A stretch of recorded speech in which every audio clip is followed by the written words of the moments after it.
প্রথম প্রশ্ন, তোমার রব কে? আমরা বলবো আমাদের রব আল্লাহ। দ্বিতীয় প্রশ্ন, ওমা দীনু, তোমার ধর্মের নাম কি? আমরা কি বলবো? তৃতীয় প্রশ্ন, বিশ্বনবীর চেহারা দেখিয়ে বলা হবে আতারিফু হাদার রাজুল, এই লোকটারে চিনো নাকি? আমরা বলবো চিনি, আমাদের প্রাণের নবী, ঠিক কি না? চাঁদের চেয়ে সুন্দর তুমি নবী আমার কমলিওয়ালা, দু জাহানের বাদশা তুমি প্যারা নবী সাল্লে আলা, চাঁদের চেয়ে সুন্দর তুমি নবী আমার কমলিওয়ালা, ঠিক কি না? তিনটা প্রশ্নের যথাযথ উত্তর যখন দিয়ে দিলেন, আপনার জন্য অতিরিক্ত আরেকটা প্রশ্ন করা হবে, ওয়ামা ইলমুক, তোমার নলেজ কি? তিনটা প্রশ্নের উত্তর যে তুমি করতে পারলা, কিভাবে পারলা, কেমনে জানলা? নকল করে বলছো নাকি জেনে বুঝে আসছো? নকল হয় না? এখন তো পরীক্ষা চলতেছে বোধহয়। কি পরীক্ষা? এসএসসি পরীক্ষা। নকল হয়? কৃষ্ণপুরে নকল নাই না? এখন মনে হয় এগুলো একটু কমছে। একটা সময় ছিল অনেক নকল হইতো। পাঞ্জাবের ভিতরে নকল, পকেটে নকল, টুপির ভিতরে নকল, মৌজার ভিতরেও নকল, এমনকি মেয়েরাও নকল করে পরীক্ষার হলে আসে না নাই? স্কেলের মধ্যে লিখে নিয়ে যায়, হাতের মধ্যে লিখে নিয়ে যায়, ওড়নায় লিখে নিয়ে যায়, কাপড়ে লিখে নিয়ে যায়, আসে না নাই? ফেরেশতারা বলবে নকল করছো নাকি? কেমনে জানলা? তিনটা প্রশ্নের উত্তর তুমি কেমনে বললা? আল্লাহ তোমার রব, ইসলাম তোমার ধর্ম, এই লোকটা বিশ্বনবী, কেমনে চিনলা? আপনাকে তখন বলতে হবে আমি কোরআন থেকে শিখেছি, আমি হাদিস থেকে শিখেছি, আমি ইসলাম জেনে বুঝে মেনেছি, আমি আন্দাজে কোথাও ঘুরি নাই। চিল্লা এখন ঠিক কিনা? আপনাকে বলতে হবে, এজন্য শিখতে হবে, প্রতিনিয়ত ইসলাম সম্পর্কে জানতে হবে, আখের গোছাতে হবে, জীবনটাকে আলোকিত করতে হবে। চিল্লায় বলেন ঠিক কিনা? চারটা প্রশ্নই যখন হয়ে গেল, ফেরেশতারা বলবে আহলান ওয়া সাহলান ওয়া মারহাবান বিক, খোশামদেদ, কংগ্রেচুলেশন, খোশামদেদ, কংগ্রেচুলেশন। সব প্রশ্নের উত্তর তুমি পেরেছো। ফায়ুফসাহু লাহু কবরুহু ৭০ যিরান, আপনার কবরটারে ৭০ হাত লম্বা করে দেয়া হবে। ওয়া ইফতাহু লাহু বাবুন ইলাল জান্নাহ, আপনার কবর থেকে জান্নাতের দিকে দরজা খুলে দেয়া হবে। ওয়া ইউলবাসু মিন লিবাসি আহলিল জান্নাহ, জান্নাতের দুইটা রেশমি কাপড়ের পোশাক এনে আপনারে পরিয়ে দেয়া হবে। আর বলা হবে নাম কানাও মিলা আরুস, ঘুমাও, sleep, you should get some sleep now, তোমাকে লম্বা সময় পাড়ে দিতে হবে, ঘুমাও। কানাও মিলা আরুস, যেমনি বর বাসর রাতে আরামসে ঘুম দেয়, বাসর রাতে যেমনি বর কনেকে নিয়ে মধুর ঘুম দেয়, তুমিও ঘুমাও, কেউ তোমার ঘুম ভাঙবে না। মালাক ইসরাফিলের কিয়ামতের জন্য ইসরাফিলের সিংহায় যে ফুৎকার আছে, ওই ফুৎকার ছাড়া কোনো কিছুই তোমার ঘুম ভাঙাতে পারবে না। আলহামদুলিল্লাহ পড়েন।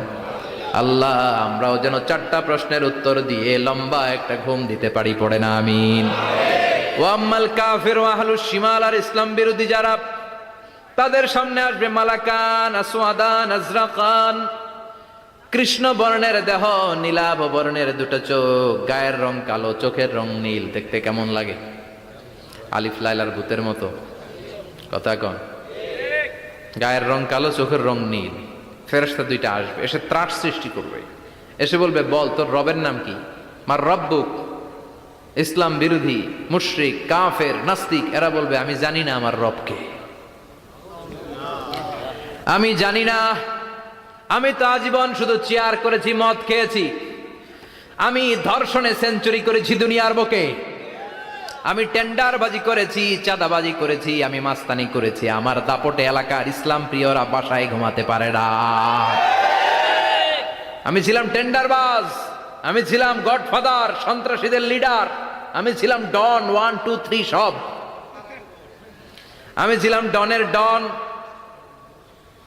আমি ছিলাম মাস্তান, রংবাজ। রব টব কি আমি তো জানি না। লাদ্রি লাদ্রি, আমার জিজ্ঞেস করো না। আবার প্রশ্ন করা হবে ওয়ামা দীনুক, তোর ধর্মের নাম কি? বলবে লা আদরি, আমার কোনো ধর্ম নাই, আমার কোনো ধর্ম নাই, আমি শুধু মৌজ মাস্তিতে ছিলাম, আমি আনন্দ ফুর্তি করেছি, ইসলাম নিয়ে আমার মাথা ব্যথা ছিল না, আজীবন ইসলামরে আমি বাস দিয়েছি। চিল্লায় বলেন ঠিক কিনা? ইসলাম বিরোধীদের সাথে ছিল আমার চলাফেরা, আমার সব সাঙ্গ পাঙ্গ ছিল গুন্ডা বদমাশ ইসলাম বিরোধী। রব কি, ইসলাম কি, এগুলো আমি জানি না। আমার এগুলো জিজ্ঞেস করো কেন? ধর্ম কি আমি জানি না, আমি কিচ্ছু মনে করতে পারছি না।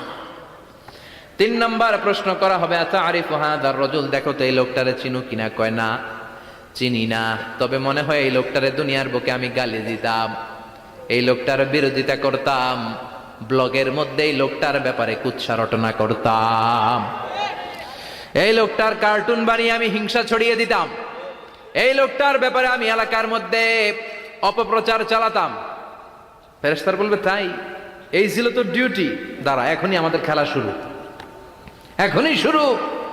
ফায়ুতরাকু বিমাতারিকা মিন হাদিদ, লোহার একটা হাতুড়ি দিয়ে মাথা থেকে পা পর্যন্ত পিটানো হবে, পিটিয়ে ওর গোশতর হাড্ডিগুলোকে থেতলে ফেলা হবে। ওয়ায়ুকালু লিল আরদি ইলতাইমি, কবরের দুই পাশের মাটিরে বলা হবে এবার দুই দিক থেকে তোরা চাপ দে, চাপ দেয়া হবে, ধাক্কা ধাক্কি করেও সে সুবিধা করতে পারবে না। মাটি আস্তে আস্তে আস্তে আস্তে দেহের দুই দিকে লেগে এমন জোরে দুইটা চাপ দিবে, ফাতাখতালিফা আদলাউহু, তার ডান পাশের পাজরের হাড্ডি বাম দিকে ঢুকে যাবে, বাম দিকের হাড্ডি ডানে চলে যাবে। বিশ্বনবী বললেন এই হাতুড়ি দিয়ে পিটানোর শাস্তি, কবরের চাপ দেওয়ার শাস্তি চলতেই থাকবে হাত্তাল কিয়ামা, কিয়ামত পর্যন্ত। আল্লাহ এই কবরের শাস্তি থেকে আমাদের বাঁচাও। আমরা এই আযাব পেতে চাই না, আমরা যেন ঠিকভাবে কবরের 4টা প্রশ্নের উত্তর করে দিয়ে লম্বা ঘুম দিতে পারি। আল্লাহ তুমি তৌফিক দাও। এজন্য আল্লাহ বললেন, গোলাম দুনিয়া নিয়ে পাগল হয়ে থেকো না, এই দুনিয়ার জীবন আসল জীবন নয়, আসল জীবন হলো কবরের জীবন। জোরে বলেন ঠিক কিনা? এই জন্য মাঝে মাঝে কবরে যাবেন, কবরস্থানে দাঁড়িয়ে চিন্তা করবেন এই জায়গায় আমারও আসতে হবে।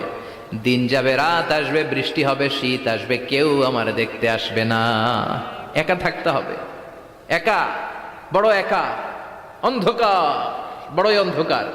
ওই কবরের জীবনের সামান গোছানোর দরকার আছে না নাই?